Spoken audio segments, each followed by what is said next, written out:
Set 3 है, chemistry set 3, 12th chemistry model paper set 3। Question number पहला है कि निम्नलिखित में अक्रिस्टलीय ठोस कौन है?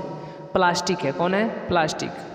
ऑप्शन नंबर ए, एक का, ऑप्शन नंबर ए नहीं, ऑप्शन नंबर डी, एक का डी। क्वेश्चन नंबर 2 है, पिंड केंद्रित घनाकार इकाई सेल में परमाणुओं की संख्या होती है, कितना होती है? तो 2 होती है, 2 का ए। क्वेश्चन नंबर 3 है, घनाकार क्रिस्टल में ब्रेवेस जालकों की संख्या कितनी होती है? 14 होती है। कितना होती है? तो 14, यानी 3 का डी। क्वेश्चन नंबर 4 है, निम्नलिखित में किस दोष के कारण क्रिस्टल के घनत्व में कमी होती है? शॉर्ट की, नाम ही है शॉर्ट, तो शॉर्ट हो जाएगा, कमी हो जाएगा।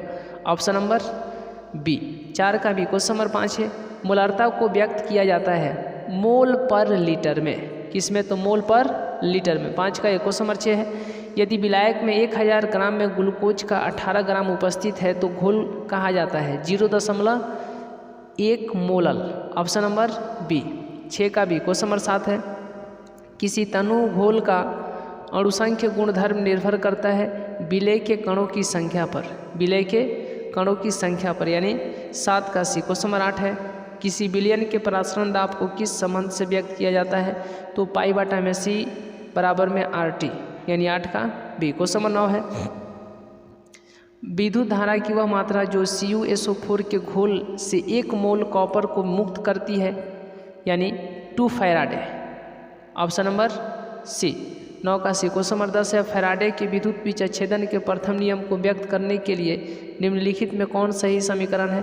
तो M बराबर में ZCT। ऑप्शन नंबर बी, 10 का बी। क्वेश्चन नंबर 11 है, किसी भी विलयन की सांद्रता घटने के साथ निम्नलिखित में क्या परिवर्तन होता है? तो मोलर चालकता बढ़ती है। क्या होती है? मोलर चालकता बढ़ती है। 11 का। क्वेश्चन नंबर 12 है, निम्नलिखित में कौन प्राथमिक सेल नहीं है? लेड संचायक।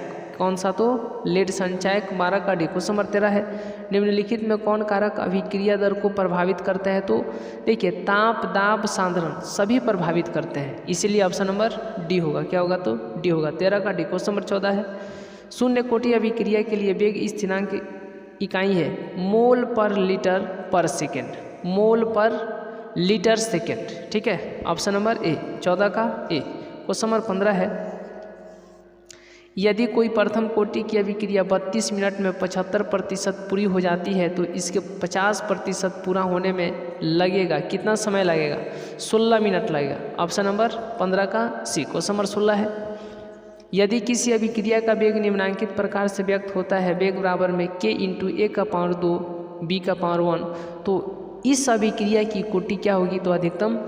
देखिए यहाँ पर क्या दिया गया है, तो वेग बराबर में, वेग बराबर में शॉर्ट फॉर्म में याद रखिएगा, k × a⁴ है और यहाँ पर b⁴। जैसे इसका कोटि पूछेगा ना तो कुछ नहीं करना है, कोटि, कोटि मतलब एक तरह से चोटी। कब? तो उसको जोड़िएगा तब ना, तो ऊपर का जोड़ दीजिए, 2 1 3, तो कोटि कितना होगा?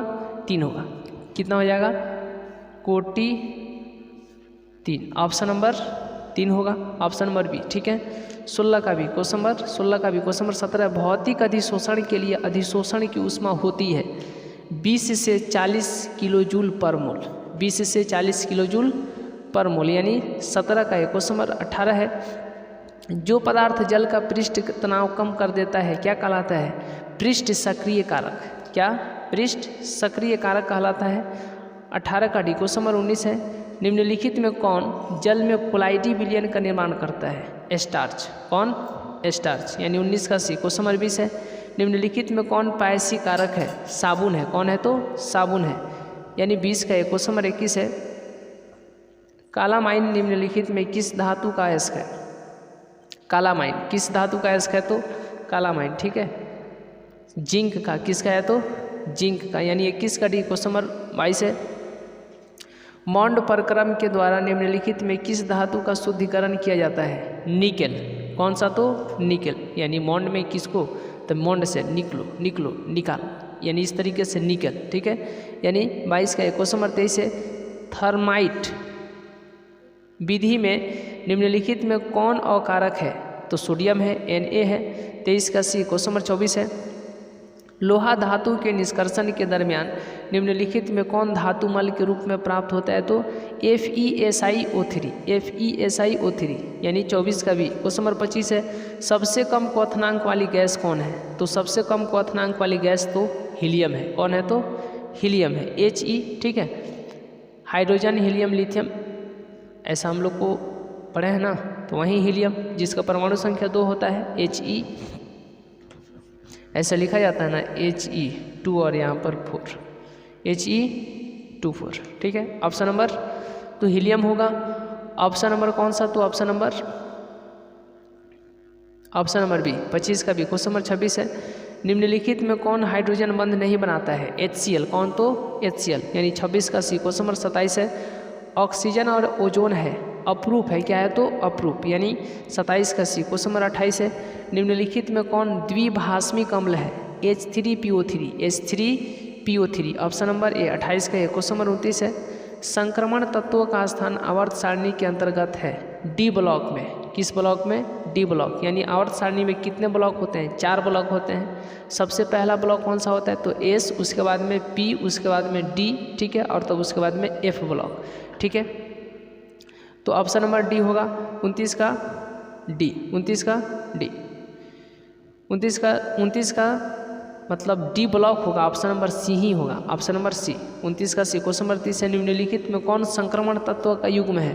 तो Cu और Fe, कॉपर और क्या? आयरन।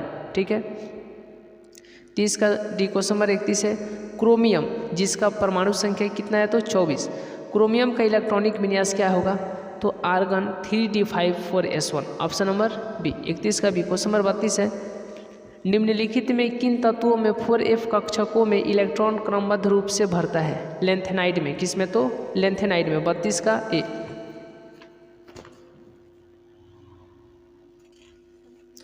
चलिए क्वेश्चन नंबर 33 क्या है?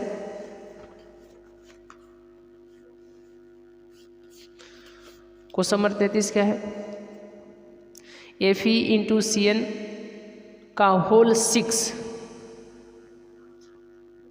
3 माइनस में Fe की ऑक्सीकरण अवस्था क्या है? तो +3 है। क्या है? तो +3 है। -3 माइनस है तो यहाँ पर क्या हो जाएगा? ऑक्सीकरण +3 होगा, यानी 33 का बी। क्वेश्चन नंबर 34 है, CuNH3 का होल 4 और 2+ में प्रसंकरण होता है तो DsP2, ऑप्शन नंबर सी, 34 का सी। क्वेश्चन नंबर 35 है, विटामिन B12 में निम्नलिखित में कौन उपस्थित रहता है? तो कोबाल्ट। क्या उपस्थित रहता है? तो विटामिन B12 में कौन उपस्थित रहता है? तो विटामिन B12 में कोबाल्ट उपस्थित रहता है, 35 का ए। चलिए